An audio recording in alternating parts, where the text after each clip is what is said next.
These two strange occurrences were so bizarre that everyone was astonished. Just as they were wondering what was happening, they heard a soft chuckle from above. Looking up, they saw a girl sitting on a beam, holding several snakes in her hands. The girl was about 16 or 17 years old, dressed in a green robe, with a round face and big eyes. Her smile was as bright as a flower, making her look very lively. She held more than 10-foot-long snakes in her hands. These snakes, some green and some patterned, had triangular heads and were all venomous, but the girl handled them as if they were toys, showing no fear at all. The onlookers only glanced at her for a moment before their attention was drawn back to the commotion below, where Gong Guangji and his disciple were shouting in panic.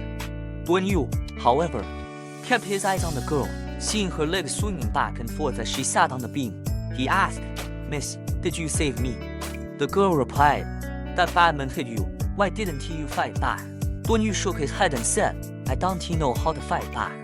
Suddenly, there was a cry of awe. From the crowd, Duan Yu looked down to see Zuo Saimu holding a long sword with a hint of blood on the blade. A brightly colored snake lay on the ground, cut in two and bleeding. It was clear that the snake had been wrapped around the young disciple's wrist and had just been killed by Zuo Saimu's sword. Gong Guangji had already taken off his upper clothes and was jumping around bare-chested. A small green snake was crawling on his back, and he tried to grab it with his hand, but every attempt was in vain. Zuo Saimu shouted, "Guangji, stand still." Gong Guangji froze, and in a flash of white light, the green snake was cut into two pieces. Zuo Saimu's sword was so swift that few people in the crowd could see how he had made the move. The green snake was dead, but Gong Guangji's back was unscathed. Everyone cheered loudly. The girl on the beam called out, Hey, old man with the long beard, why did you kill my two snakes? I want to be nice to you now." Zuo Saimu, furious, asked, "Who are you, young girl, and what are you doing here?" He was secretly puzzled, wondering how the girl had climbed up to the beam without anyone noticing. Although everyone was focused on the duel between the Eastern and Western fashions, it was impossible not to be aware of someone on the ceiling. If this incident got out, it would be a great embarrassment for the infinite sword. Seeing the girl's feet swinging back and forth, wearing green shoes with a few small yellow flowers embroidered on the edges, typical of a young girl's attire, Zuo Saimu said again, "Come down quickly." Duan Yu suddenly said, "It's so high up there. Won't she get hurt if she jumps down? You should get a ladder." As soon as he spoke, a few more people couldn't help but laugh.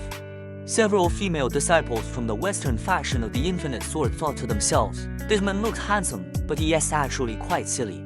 If the girl could climb up there without being noticed, her lightness kung fu must be quite good. Why would she need a ladder to come down?" The girl said, "Compensate for my snakes first, and then I'll talk to you when I come down."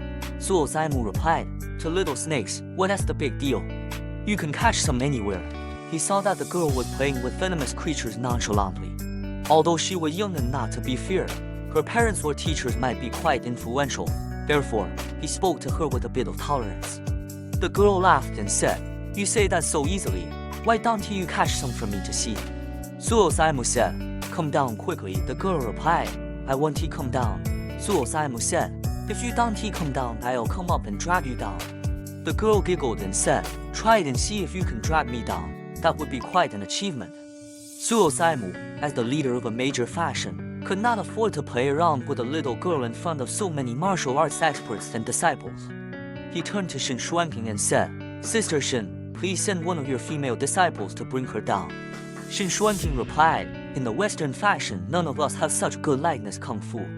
Zuo Saimu's face darkened slightly as he was about to speak, when the girl suddenly said, "Since you want to compensate for my snakes, I'll show you something really bad." She took out a furry object from a pouch at her waist and threw it at Gong Guangji. Gong Guangji thought it was some kind of strange projectile weapon and dared not catch it with his hand. He quickly stepped aside, but the furry object was actually alive. It twisted its body in midair and landed on Gong Guangji's back. Only then did everyone realize that it was a small, gray-white weasel.